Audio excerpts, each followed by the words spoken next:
Uh-oh. Ooh, nice. Nice little chunk on the spinning gear. Always like that. There he is. Neko rig. Strikes again.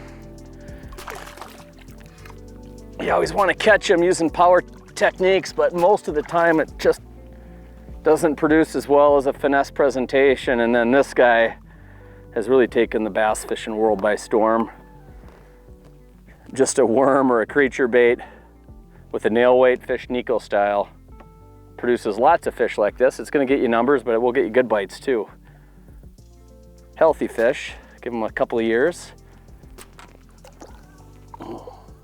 So the deal with this spot, guys, is we have kind of a subtle shoreline point that gently tapers out into a nice mid-depth flat. So we're in about 15 foot now, but there's just a nice flat of 10 to 15 that extends probably 100 yards off the shore, and then it drops off into the main basin. And that's where I go from this nice grassy mid-depth flat and 10 to 15 feet of water.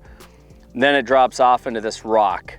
So I'm right on that edge right now. You can see it on 360. My range is set to 80 foot. I'm zoomed in one time. I got some weeds below the boat, and then right there, you know, on an 11 to 5 o'clock line, it's rock. And I'm just kind of taking this Neko rig and flirting with the edge of the weeds and the rock. And if I see a patch out a little deeper, I'll pitch to it. That's where that first fish came from, or the second fish rather. I got some waypoints where I've caught fish, and it's a tough day. I mean, it's flat calm right now, it's high sun, and we've been fighting it, to be honest. I was out here a few days ago and caught a couple real nice ones on 1 1/4 ounce jackhammer out deeper, which I love for these transition zones. It's a great way to cover a pile of water while keeping the bait on bottom and triggering fish, but they're just not having it today. We got one little one, put on this Neko rig, caught a couple fish, and then we'll see if we get a few more, but that's the system. If you're trying to milk a spot, and this is a really nice edge on a main structure, and you want to take your time, a drop shot works good. A Neko rig, you know, oftentimes works better if the fish are bottom oriented, as they often are on lakes that have crayfish. There's a couple nice fish there, and those are the kind of fish we're targeting. You can see them on 2D sonar here.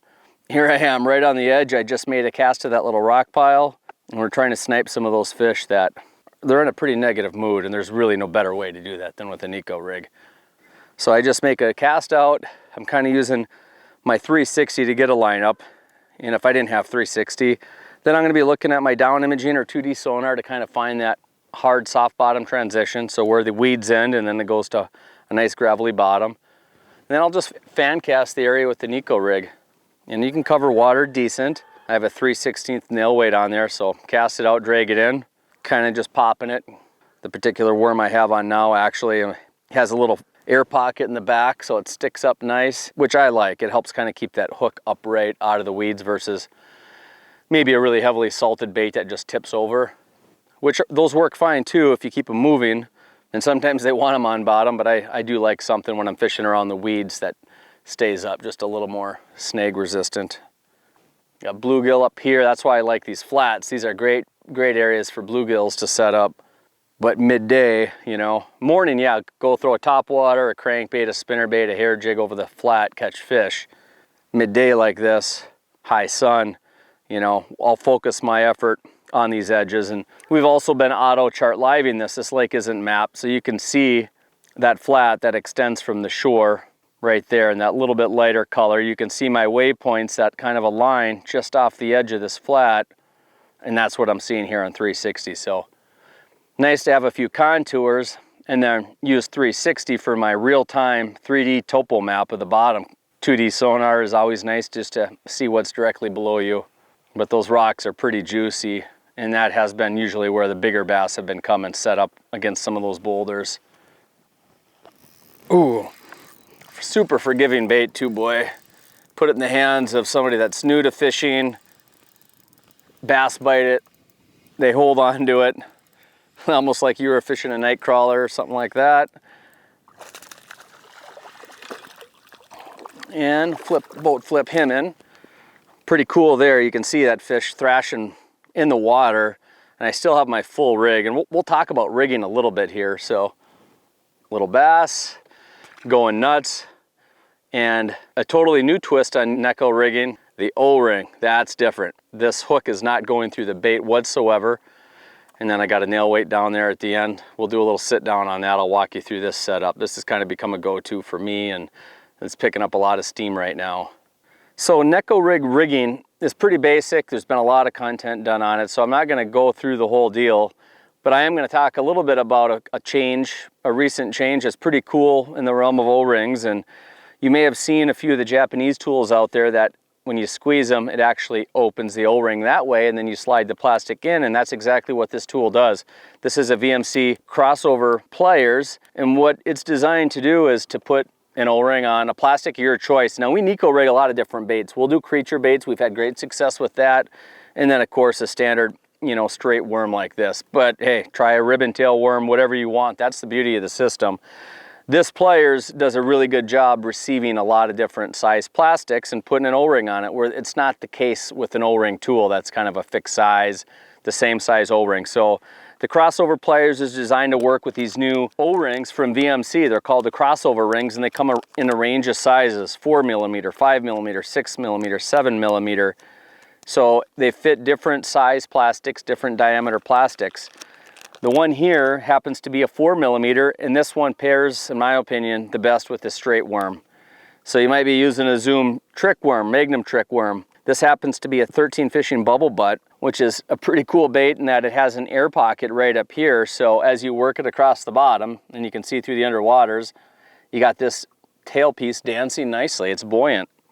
The other thing this plastic has is a couple of unique notches here that receive a traditional O-ring, but I'll show you how this tool works, and I'll show you what the actual O-ring consists of. And before I actually put it on, I'll just talk about that real quick. The crossover ring has basically perpendicular holes on this little piece of rubber that sticks off the side of the O-ring. What that allows you to do is put the hook through it without actually going through the plastic, either going hook point up for Neko rigging or perpendicular if you're gonna go wacky rigging.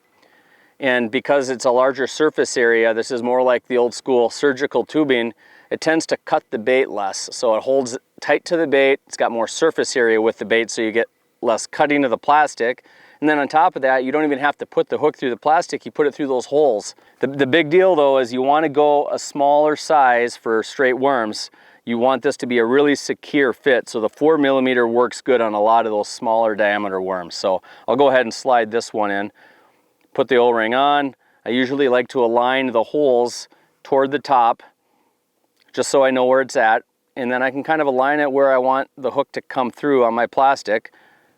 I'm just gonna squeeze it open, feed my plastic down through. I like to run my O-ring a little bit lower. So there's that first channel I said in this particular bait, which is great because it actually secures really nicely to that worm, and it hugs it pretty darn tight. That's excellent. We like to run our hooks up like this. They're more weedless. I think they tend to hook a little better. And all I'm doing is running that hook up into that crossover ring like that. Not tearing the plastic. This is not gonna come undone when I'm fighting a fish. It's tight on that worm. It's in that little groove of the worm. And even a regular conventional straight tail worm, it's gonna suck it tight. It's like a really tight belt on there. And you're gonna get more fish out of this system without tearing the plastic. And then for O-ring, or for nail weights, a lot of different nail weights on the market. Some people like those ones that go fully internal, and they tend to stay in the bait really well. I fish a lot of the half moon wacky weights from VMC. The reason being, it almost functions as a jig head for me on the base of the worm, and that, you know, telegraphs the bottom composition a little bit better up that line to the rod, to my hand. And then this bubble butt worm, you can see there's a little segmented part on the bottom. All I do is bite it off. So now I have a nice straight flush surface to insert that nail weight, pinch the worm, insert that nail weight. Now I have a pretty nice presentation. So this functions as a jig head. It's hard, it's on the bottom, it's telling me what's down there. That 3/16 is my preferred anytime I'm fishing over 10 feet deep. It gets down quicker. I don't like fighting it. I want to get down and drag that and work that bait across the bottom. And then I'll carry some different sizes, and the nice thing is you can just have those O-rings stored right on the pliers too. So just slick. Cool innovation, update to Neko rigging that adds efficiency. just a quick tip, guys, when you insert these nail weights, put a dab of super glue on the shank there and then insert it, and that really secures that nail weight to the soft plastic. You don't want to be throwing lead into the system. If you don't happen to have super glue, I'll just take these smaller crossover rings and use the pliers and put it around the shank. There's nice ribs on the shafts of a lot of these nail weights, and then that O-ring just really hugs it and keeps that nail weight intact, so you're not throwing that when a bass comes up and jumps. And as I was saying, you have a hole that goes that way, so that's great for wacky rigging, and then a hole that goes this way, and for Neko rigging, we're just rigging that hook point up toward the top of the worm. That keeps it clean from the cover. Bass comes in, bites it, you usually get really good top mouth hooking percentages with that. And then there you go. You're just running the hook through that O-ring, not ripping the plastic at all, not tearing that plastic. The larger surface area on the crossover ring minimizes, you know, tearing through the plastic like a conventional O-ring can do. It's just a really good system overall. Ooh, ooh, look at that. Got him. Love it. 15-pound braided main line. I got probably a 10-pound fluorocarbon leader on a medium power spinning rod, a 3,000 size reel. I mean, that's pretty go-to fare. You know, might be a 10-pound braid too. So anywhere in that 8 to 15-pound braid, depending on manufacturer, and a good strong fluorocarbon leader. Allows you to kind of pull these guys up and out of the grass. You know, you can control them pretty good. You got quite a bit of horsepower. You know, and produces quality, you know, quality fish. It's not a huge one, but hey, he's a nice one. He's got a nice build. Nice hook job right in the top of the mouth. Bait's ready to go for the next fish. Put him back. Nice. And then all I'll do, obviously I'll take the grass off here, and my re-rigging simply consists of just sliding the shank of the hook back down that O-ring. And that, I mean, that's it, literally ready to go. That's probably, you know, 8, 9 fish on that bait today. Not all of them are making the cut in the video, but good durability overall.